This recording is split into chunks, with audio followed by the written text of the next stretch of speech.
ناو زەکەریا ئیسماعیلە نزیکەی 9 ساڵە پیشەی خورمافرۆشی دەکەم لە بازاڕی شێخەڵا ئەو شوێنەمان دانایەوە 9 ساڵە نزیکەی 30 جۆر 40 جۆر نوع خورمامان هەیە لە عێراق لۆمان دێ مەسەلەن نەوعەکان عێراقیە سعودیە ئیماراتیە فەڵەستینی هەیە نەوع باوترین نەوعیان یعنی بەناوبانگترین عێراقیەکان بەرعی هەیە بەرعی عێراقی هەیە برێم هەیە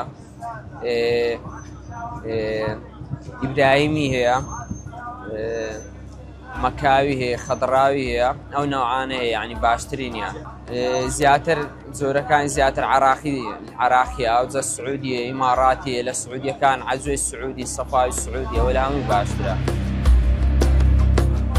بەرهەمی خۆماڵیمان نییە چکە لە وڵاتانی تر لۆمان دێ لە عێراق و لەو وڵاتەکانی تر لە ئیمارات و لە سعودی ئەو شوێنانە بەڵام ئینشاڵڵا لە دوا ڕۆژ بەرهەمی خۆماڵیشمان دۆدێت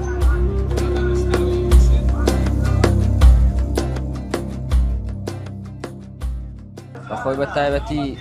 نەوع عێراقیەکان زیاتر خواستی لەسەرە بەرعی عێراقی برێمی عێراقی ئەوانە زیاتر خواستی لەسەرە خەدڕاوی هەیە لەبەرەوەی خۆمانێ نوێیە تازە پێڕاگەی خەڵک زیاتر خورمای نوێ دەخوا تازە دەخوا برێم هەیە بەخۆی ناکورداری چکلێتی پێ دەن خەڵک لەگەڵ چای دەیخوا قەسبیش هەیە قەسبش خەڵک لەگەڵ چای دەیخوا ئەوە موچە کاریگەرێکی زۆری هەیە لەسەر بازاڕ بە تایبەتی تاخەکردنی موچە ئەگەر موچە بێتن خەڵکی هەموو شتێکی دەکڕێتە خورمای دەکڕێت هەموو شتێکی دەکڕێت بەس ئەگەر موچە نەبی خەڵک پارەی نەبی شتێکی ناکرێت کاریگەرێکی زۆری هەبوو لەسەر بازاڕ خورمای عەجوەی مەدینە هەیە کە پێغەمبەری خوا صلی الله علیه وسلم دەستی خۆی چاندیتی خورمایەکی متفەرکە دەرێت چەندن کەچی لێ بخۆی ژەهر و سەعر و جادووە و شتانە کار تێ ناکە و لە بۆ نەخۆشی باشە خەڵک زۆر دێ لە بۆ نەخۆشی دەبا کە شیفایە لە بۆ نەخۆشی